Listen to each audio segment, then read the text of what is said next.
Jason of the Arbuthnots. Fleecy tufts in the golden sky lent a lamb-like aspect to the afternoon. Here was the west end. I'm starting again. Jason of the Arbuthnots. Fleecy tufts in the golden sky lent a lamb-like aspect to the afternoon. Here was the end point of any similarity between what was happening and the Argonautica. The year was 1981, and this was New England, the province of cake parties and BMWs. It was always just too cold. Jason, in his denim jacket with the sleeves uncomfortably hiking up his wrists, carried 3 overly skinny, but not very dry, logs up the smallish hill. Dr. Arbuthnot stood on the edge of the porch. Mrs. Arbuthnot was in the wicker chair there. "Thanks," she said. "You're welcome," said Jason. "Oh," said Dr. Arbuthnot, "I thought you were thanking me for giving you the book review." "Thank you, TJ," said Mrs. Arbuthnot. "I liked that too." "Thank you, Jason," said Dr. Arbuthnot. Jason said, "You're welcome." Across the street, in her plastic vinyl lawn chair, Charisse Delmont said to Elise Margot, "Who is that?" Elise Margot tilted her head. "The hedge is in the way." "Elise," said Charisse Delmont. "Well, it's the kid." "Well, yes." Elise sat back, not bothering to pretend to peer around the hedge. Charisse said, "Do you think—" "No." "No what?" "I think he's been hired to live there." "Oh, ah. He helps them out. He fixes the fence." "I'll bet he does." "How old would you say he is?" "Old enough—" "Oh, so you think the same thing No, he's old enough to put that guy in the hospital if he makes a move. And you don't know if he would make a move." "Art professor." "Meaningless." "Wife 10 years older than himself." "Maybe she needs her pillows fluffed." "Please, it's Elsa Lanchester and Charles Lawton. Handsome boy. Maybe you're Mrs. Robinson." "I don't think he's that kind of boy." "I don't either." "Does he go to the college?" "He might. He has no friends that I can see." "What's his name? You must know his name." "I've never been able to find out. Nobody I ask." "So you are curious about him?" "Nobody even seems to have seen him." "But he's so tall." "He's not one of them." "Not one of the Arbuthnots?" "No, he's not a Cotton Mather person." "He could have hired any student to mow the lawn and paint the house. Why does he live there?" "Maybe he's a budding artist." "Do you see that?" "No, but I don't see anything untoward." "Untoward." "Let's change the conversation." Charisse said. Across the other side of the street, Mrs. Arbuthnot said, "Jason, if by 3 o'clock you could be back here with 8 ears of corn, TJ and I will shuck them. You could get the lawn chairs from the garage, hose them down, maybe get the chairs out now, hose them down and set them up. Then you're free to go and we'll see you at 3. Here's for the corn." She handed some cash to Jason, who had been standing looking and listening. "Is the garage unlocked?" said Jason, after putting the money in his wallet. "Oh," said Mrs. Arbuthnot. "TJ." "Why," said Dr. Arbuthnot, looking up from the Week in Review. "Why," said Dr. Arbuthnot, looking up from Week in the Son of a bitch. "Why," said Dr. Arbuthnot, looking up from the Week in Review. "I've got him." He handed a bunch of keys to Jason. The neighbor's dog, Buffalo, wandered, head slightly down. It looked up at the hill leading to the Arbuthnots and sniffed the sea breeze. It saw the plastic furniture at the top of the hill. Buffalo's nostrils widened thrice. He could not smell the person who gave him slices of ham. He started back toward the hedge. He barked, one bark at a bird. He lay down. "See his paws?" Charisse asked Elise. Elise turned her head. "I don't see anything." "Look across the street." "I still don't see anything," said Elise. "Tilt your head." Elise tilted her head and saw, beyond the hedge she and Charisse were behind, the duplicate hedge at the bottom of the Arbuthnots hill. "Oh, they're like lion's paws." "That's buffalo." "Buffaloes have paws?" "Elise!" Villain number 1 and villain number 2 walked past Jason as he walked toward town. Villain number 1 wore his hair closely cropped. His sleeveless undershirt, jeans, and hush-puppies made him look hard-working. Villain 2, dressed the same way, looked as aimless as a stunned bumblebee. Villain number 1 sloshed the saliva between his teeth once or twice. Villain 2 pursed his lips. "Are we almost there?" he said. "Where are we almost?" said Villain 1. Villain 2 pursed his lips again. "You're going to suck your face into your mouth," said Villain 1. They continued walking. "There he is," said Villain 1. "Buffalo," he called. "Buffalo." The dog's ears twitched. He stayed where he was. Just as Villain 1 was about to whistle at the dog, a scratching sound emerged from the top of the hill. "Ee-ee-ee-ee, ee-ee-ee-ee." 3 stopping sounds came from the porch, and a quavering but unyielding voice sang a song of dewdrops and melancholy. A fiddle, a banjo, and an echo of independence buffeted the ears of Villain 1 and Villain 2. They didn't know what to do. Villain 1 whistled. Buffalo didn't react. "Come on and join us if you want," hollered Dr. Arbuthnot. "He heard you whistling," said Villain 2. "I was whistling at the dog." "That crazy old man thinks you're joining the hootenanny." "Don't be shy," shouted Dr. Arbuthnot. "Join in the chorus if you feel like it." "Why doesn't Buffalo come?" said Villain 1. "In the wistful wind," sang Dr. Arbuthnot. "In the wind of the wistful fern," sang Mrs. Arbuthnot, plucking her banjo. "The grasshoppers blend with the green of the glen," the Arbuthnots sang together, "by the fern of the wistful wind." "Are they looking at us?" said Villain 1. "There's nobody else they can be looking at," said Villain 2. "Come, little grasshoppers, hop to us, hop to our sylvan home." Charisse, behind her hedge, said to Elise, "Are we the grasshoppers? Are they looking at us?" Villain 1 and Villain 2 were advancing as Charisse and Elise emerged from their hedge. Villain 1 and Villain 2 stopped. Charisse and Elise stopped. "Grasshoppers meet on a broad expanse," sang Dr. and Mrs. Arbuthnot. To the strain of fiddle and the string of banjo, Villain 1 and Charisse simultaneously called, "Buffalo!" "That's my dog," said Villain 1. "Don't move," said Charisse. "Rub your legs together, hoppers, rub 'em till they sound." "Buffalo!" called Villain 1 and Charisse. Villain 1, Charisse, Villain 2, and Elise watched Buffalo get up, shake its body thrice, and its head 4 times, and saunter toward the Arbuthnot's house. The music continued. "Come on, hound, come up, hound, hop, hops, gather round." Buffalo wagged his tail and stood in front of the Arbuthnot's. He barked twice and lay down. As Villain 1, Villain 2, Charisse, and Elise stared up at the house, the Arbuthnots and the dog looking down, a voice could be heard saying, "Hello to all this." A man in dark glasses was getting off his bicycle. "Has it started?" "Has what started?" said Charisse and Villain 1. "I don't know," the man said, "but I hear live singing. You headed up there?" Neither Villain 1, Charisse, Villain 2, or Elise answered. "Jason's party," said the man. Buffalo barked. "That's his dog," said the man. "That's my dog," said Villain 1. "That's my son," said the man. "What do you mean?" said Charisse. "Jason," said the man. "That dog's name is Buffalo," said Villain 1, "not Jason." "Buffalo is Jason's dog," said the man. "This is Jason's party." "That's not your dog," Charisse said, looking at Villain 1. "Hop, hops, hop, Buffalo stop, ferns as green as the old moss stump." "Join the festival," said the man. He started up the hill. He stopped and, turning his hand on the handlebar, said, "Come and pat the dog. The dog that's not yours. The dog that's named Buffalo that I gave to my son, whose name is Jason, and whose name is not the name of the dog that's named Buffalo." The harbor lay a quarter-mile or so behind the house, below the hill. Buffalo had more interest in it than the 4 people. The harbor lay a quarter-mile or so behind the house, below the hill. Buffalo had more interest in it than the people who lived across from the Arbuthnots did. Dr. Arbuthnot used to sing a bit on board a boat docked in the harbor. Villain 1 and Villain 2 eyed the harbor with suspicion whenever they passed it, but they never participated in any hardy harbor events. Yacht races bored them, and they had no interest in resting in a dinghy, for example. The rise and fall of waves made them uneasy, and the thought of independent creatures gliding under the surface filled them with revulsion. Charisse and Elise rather liked it, but only in its representations on placemats and magnets.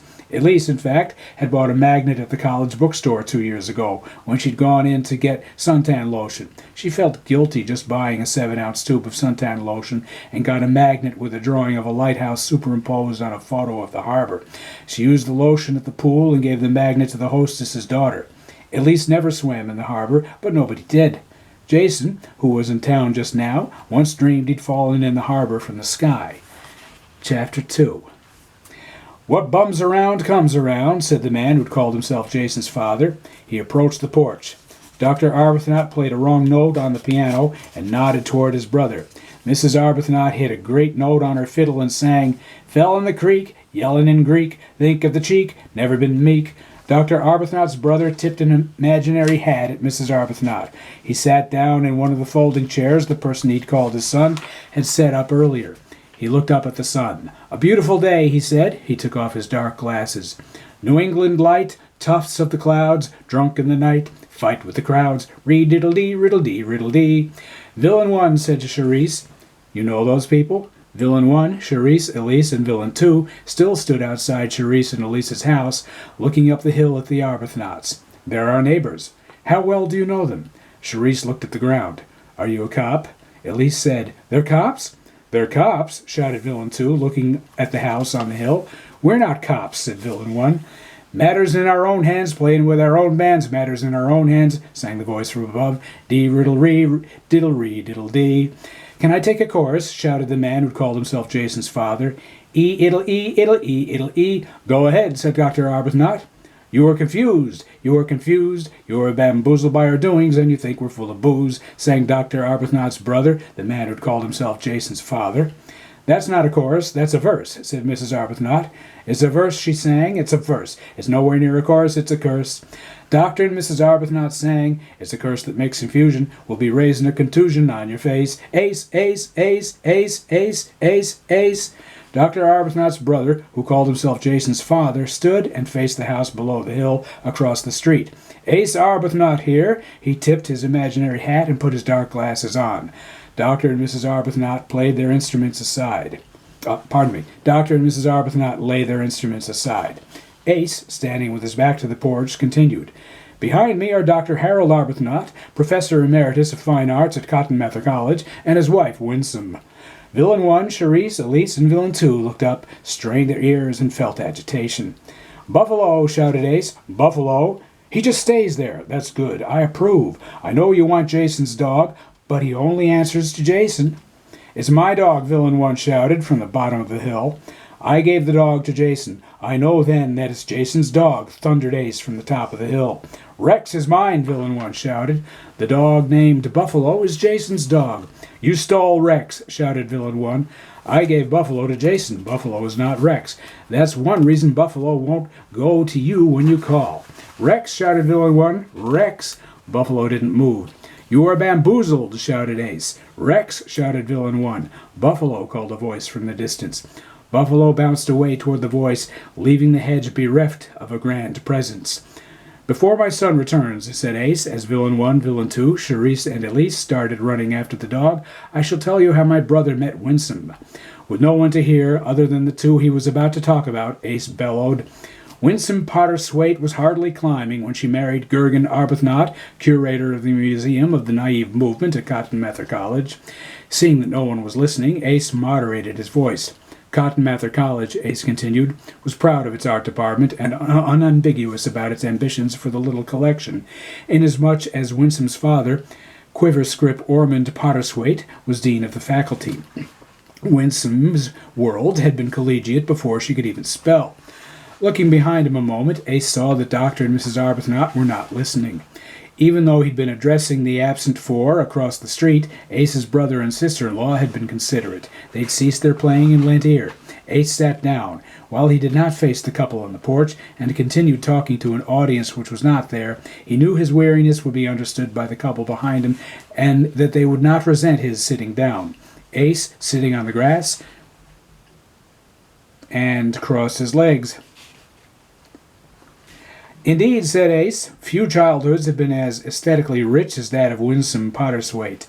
But, absent auditors, let us cut to the chase. Speed ahead, press on, proceed, continue apace, expedite, quicken the pace, get on with it, go on to the next thing, move forward, get a move on, shake a leg, hurry it up, wrap it up, get the show on the road, quit stalling, roll, fall to, lay on, get it over with, mush, move, go, sprint, jog, spring ahead, make haste, quit forestalling, set to, go on, hustle, bust a move, get off our tookuses, get off our duffs, get off our rear ends, get our asses in gear, stand on our hind legs, and say..." T.J. Arbuthnot married Winsome Potterswaite just after the war. He was a scholarship kid at Cotton Mather College. His time at that school was interrupted by the draft. He had art featured in Yanks, Stars and Stripes, and after his return home, Life. Winsome's father, the future dean of the faculty, was the son of Cotton Mather's chief benefactor. Winsome was a photographer. Life story on GIs who painted and sculpted impressed Potterswaite, who was pleased it drew attention to Cotton Mather's embrace of the returning soldier.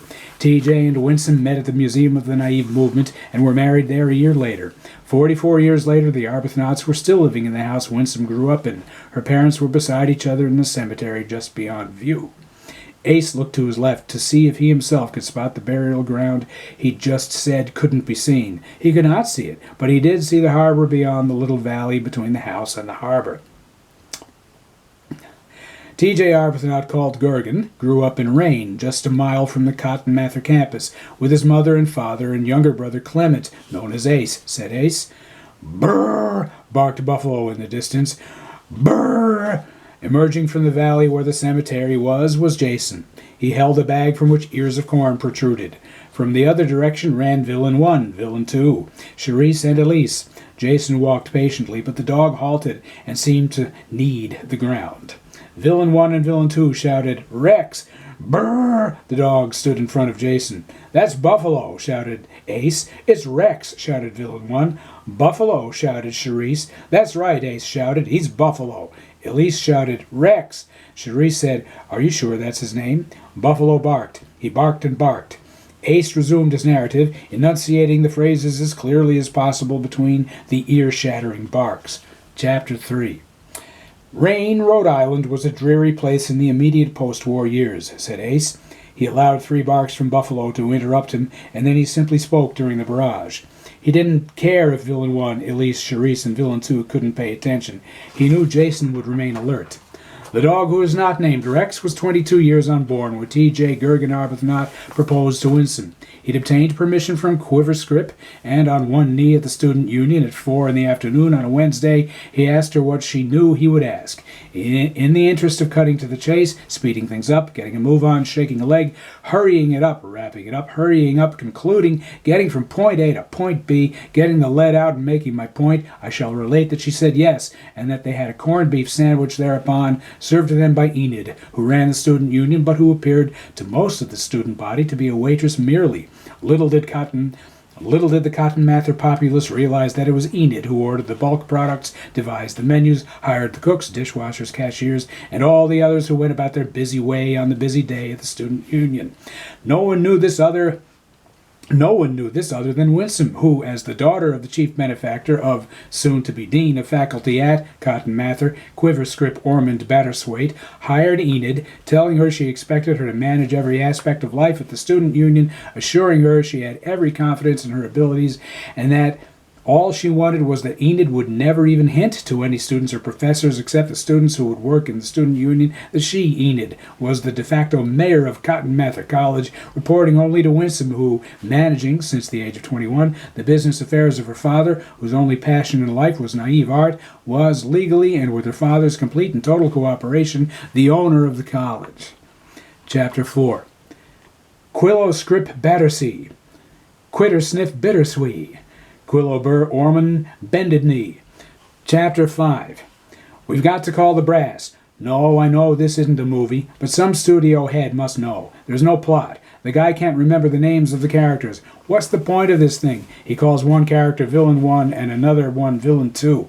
He has 2 girls with almost rhyming names, Charisse and Elise. There's a dog named Bison. He's also called, Buffalo. No, there's not a buffalo. No, there's no dog named Bison, but there's a dog named Buffalo, but the other characters call him Rex. No, Buffalo doesn't call himself Buffalo. He doesn't talk. Some characters call him Buffalo and some characters call him Rex, and they all accuse each other of stealing him. No, there's no actual Buffalo. It's not a talking dog. Yes, I said that the other characters call him Rex, but I didn't mean he calls himself anything because he's not a talking dog. I never said he was a talking dog. There's an old professor and his wife and her father who the author keeps calling names that sound the same but aren't exactly the same. No, no one's producing this. It's a short story or a book or a novella. I didn't say novel. I said novella. Yes, it's an English word. Novella. No, this isn't an English book. It's in English. It's an American writing sample. No, no one's invested. But call the studio, look up one and call it. Get a studio to shut this down.